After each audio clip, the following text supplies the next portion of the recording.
Welcome to another walk in the woods with Brandy and I. So, today I'm thinking about what it really means to win. Like, America, we're kind of obsessed with winning. We're obsessed with outcomes, gold medals, gold trophies. Always gold, it seems like. That's first place, top of the pile. There's always this idea of competition. There's always this idea of if you're winning, then somebody else has to lose.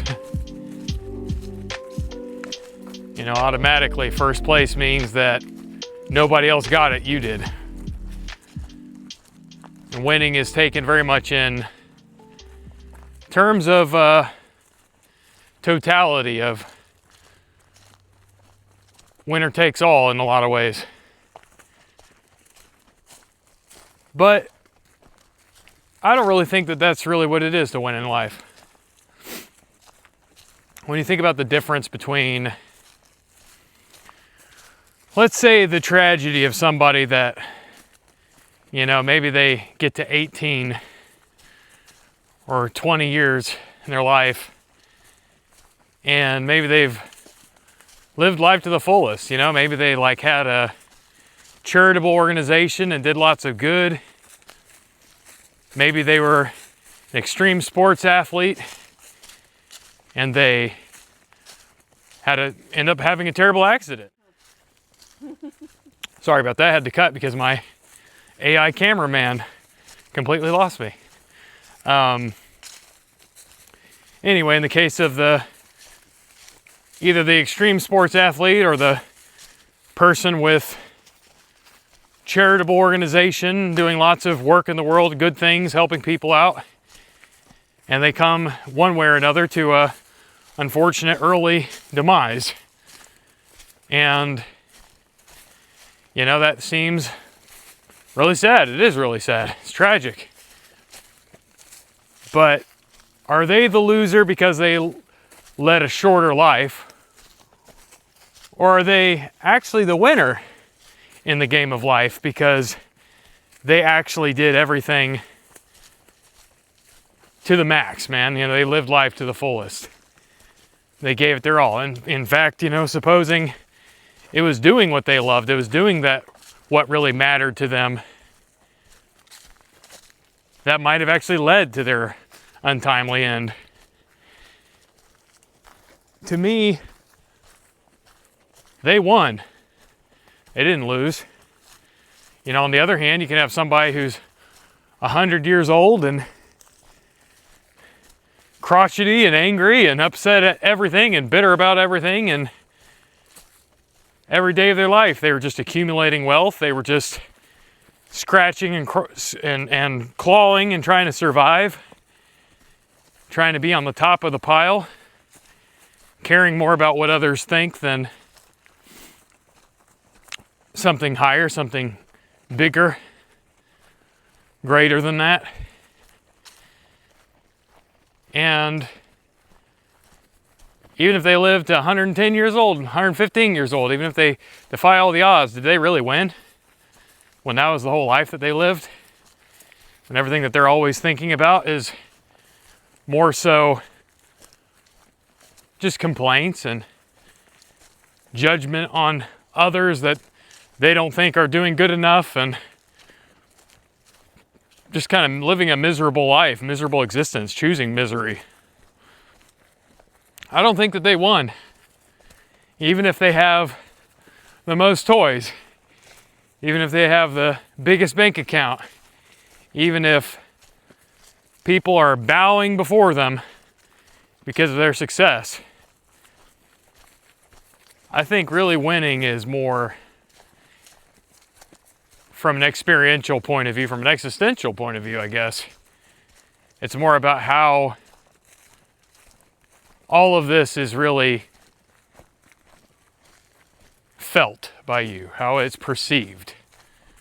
And if there's something higher that you're connecting to. You know, if, again, It's been a constant theme lately and what I've talked about, but truth, beauty, and goodness. Are you connecting to something transcendent? Something above just simple satiation and accomplishment of cultural goals.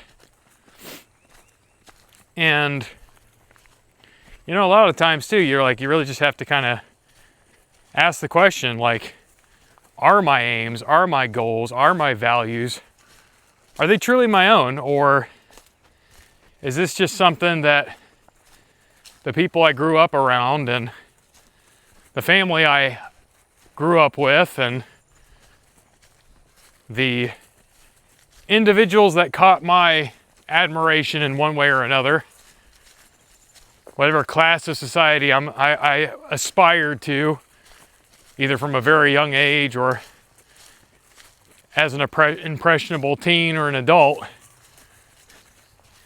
is it all just coming from them and not really from my truly exploring and thinking things through and asking the real questions, asking the right questions?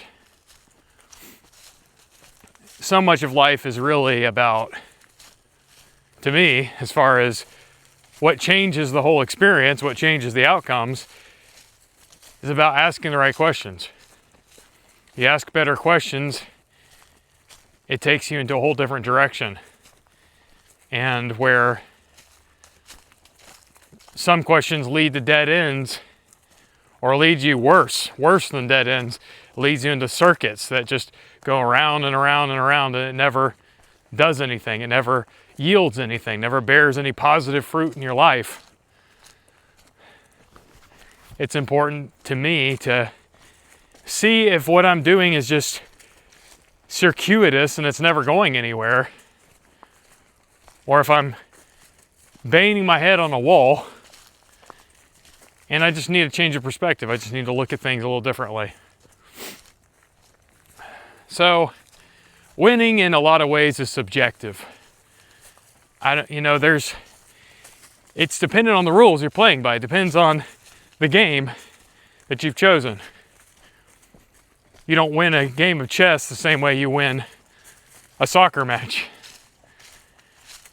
And neither of those are at all related to how you win a single player RPG online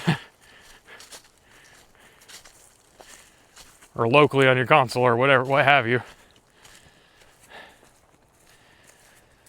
So it comes down to, like, what game are we playing?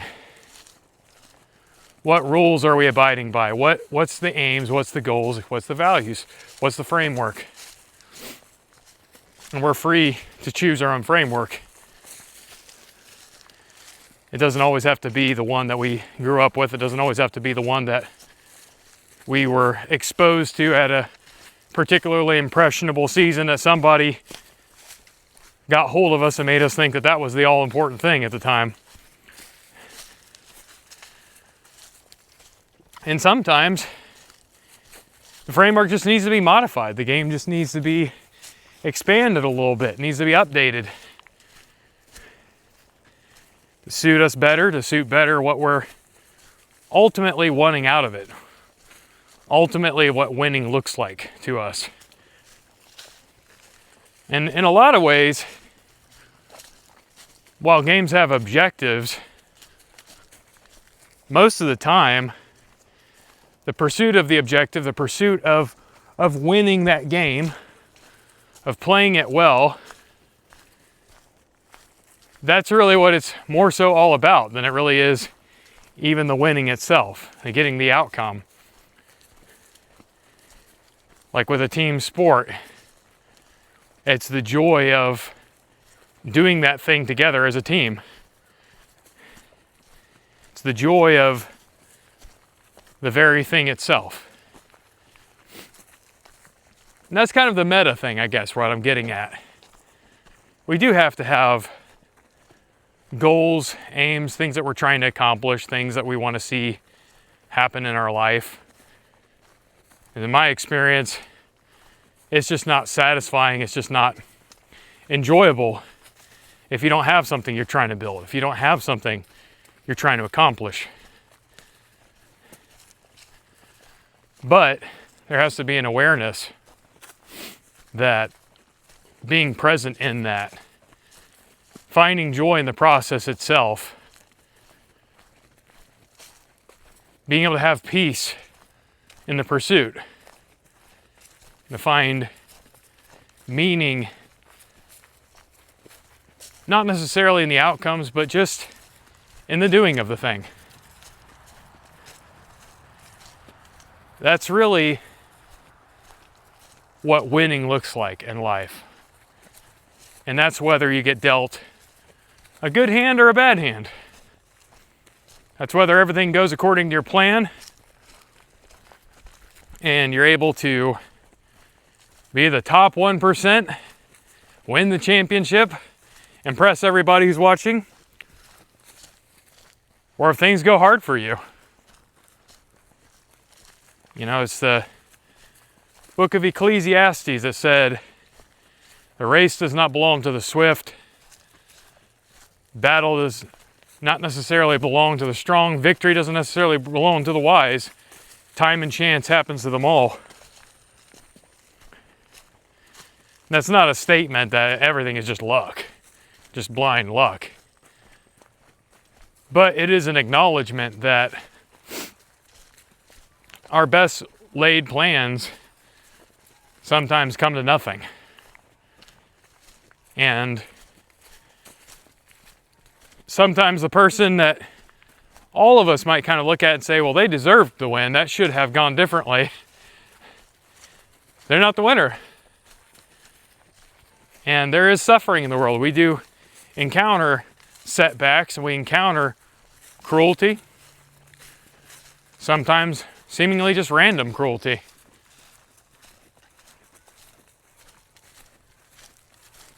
But it's up to us to decide what we do with that.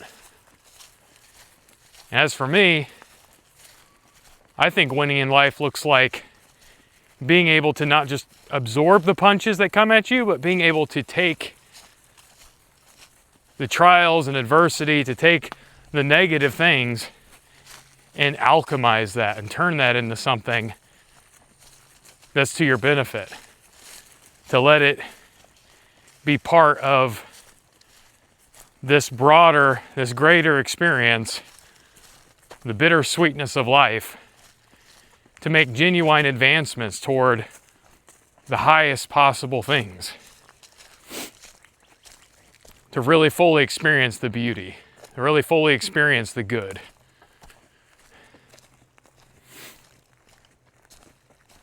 One example I can give of that is a lot of times it's loss and it's having things removed and it's having something withheld from us. For instance, with fasting, it's amazing how good a meal tastes when it's not just your regular, 3 square meals a day. You go a couple days without eating, or you go on some kind of fruit cleanse or anything like that. When you finally get to have that delicious meal, or when you've been out working all day, working hard, and you've been waiting to stop, to relax, and you get that first drink of a delicious beverage and good food, it's so much better than if you're just sitting around the house watching your favorite TV show, playing a video game, and you're just getting that regular timed meal. So, yeah, that's obvious. We've all experienced that.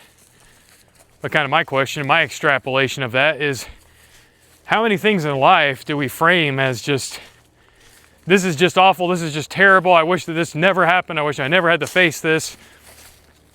Whether it's fear or real pain, real loss and suffering. Not that fear isn't a real pain, don't get me wrong. It sure feels like pain when you're just terrified. It sure feels like emotional suffering when you're caught up and stressing out about something, anxious. But what I'm saying is sometimes we bring that suffering on ourselves by our attitude, by our choices to look at things in a certain way. There are other things that pain is just pain, and there's nothing you can really do about it. But I wonder even with those things, and I wonder even with the things that we're just not far along enough yet. We just haven't gotten to where we need to be yet, that we can actually make the most of it. That we can actually take it and deal with it in stride. At even those moments that just feel like too much, and we're overwhelmed and we're ill prepared, maybe we fall flat on our face. I think even the things like that are in some way to be used, or in some way to be taken and turned into a win. And I think in a lot of ways that's what you find, that's the meaning that you find when you do get your values centered and grounded, when you do find the highest possible aim, the highest possible objective, the highest possible object of your affection, of your attention, your effort, and even your submission. Even your surrender. To me, that's summed up in the person. Because I think that everything is relational for us as human beings. We can't help it. We give names to everything. We make everything, we anthropomorphize everything.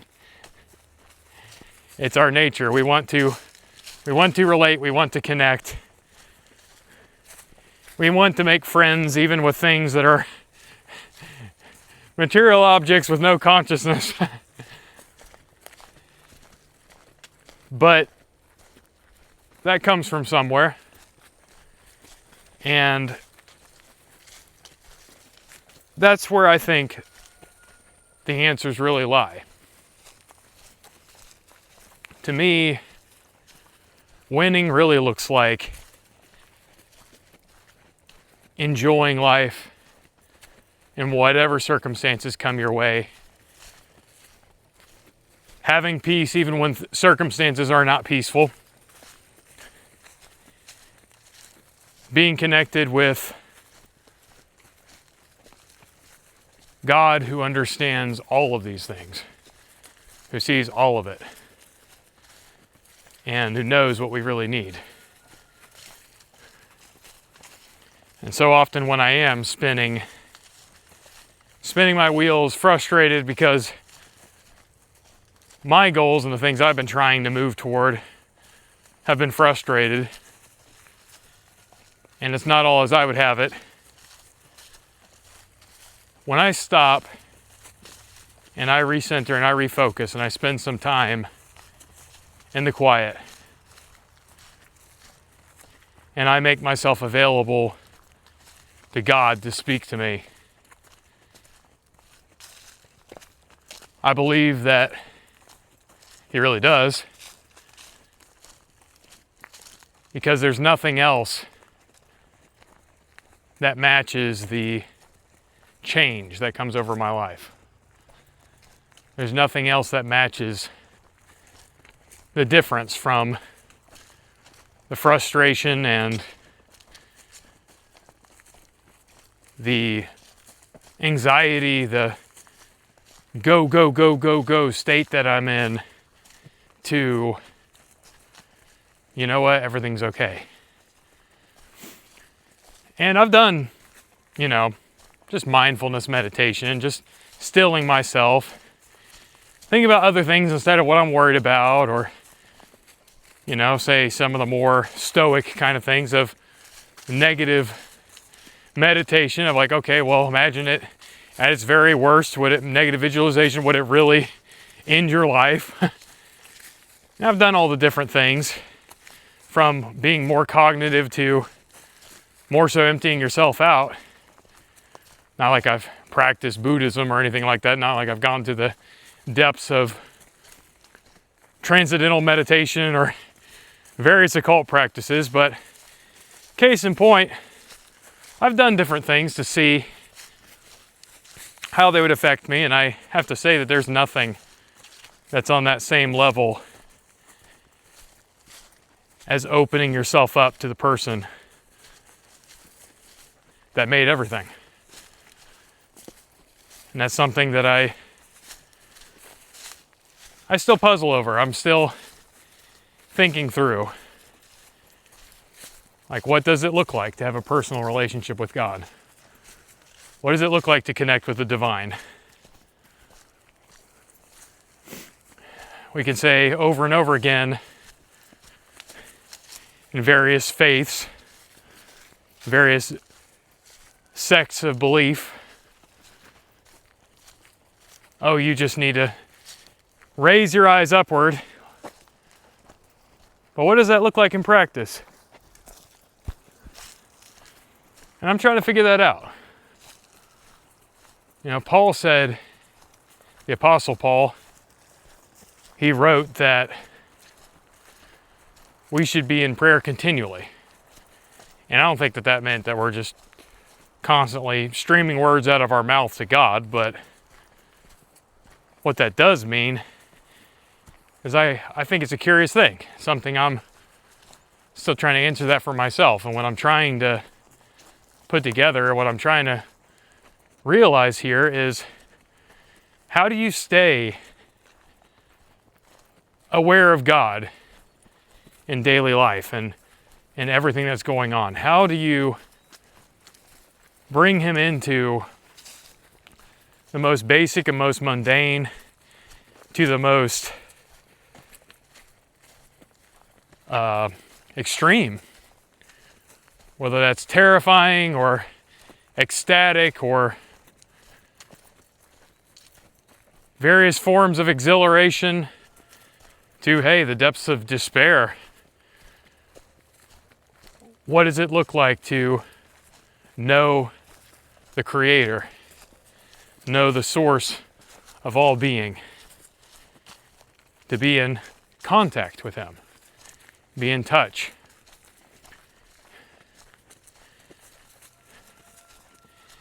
And him being probably an anthropomorphization, because the source of all being, I doubt, is very much dependent upon anything that we know of as far as gender or our whole biological reality. Not that he doesn't understand it, but it's not all that applies to him. Anyway, guess I got a little theological there. But yeah, winning. What does it really look like for you? What do you think of as a win? What do you think of as really winning in life? What are your rules and values? What's the aim? What's the objective of your game? What kind of games are you playing? How do they integrate? Does it bring you a sense of fulfillment? You know, that's what I'm asking myself, and what I periodically come back and ask myself, is this really the life I want to be living? Am I there yet? Am I really doing what really is the best? Am I experiencing the best? It's worth asking, it's worth pursuing. So if you have any further questions into this, or about anything else in life that you want to think about, walk with me, you can ask it here in the comments or across my social media platforms. It's always at Ask Sean Douglas, and I look forward to hearing from you. So thank you for joining Brandy and I on our walk in the woods. Peace out.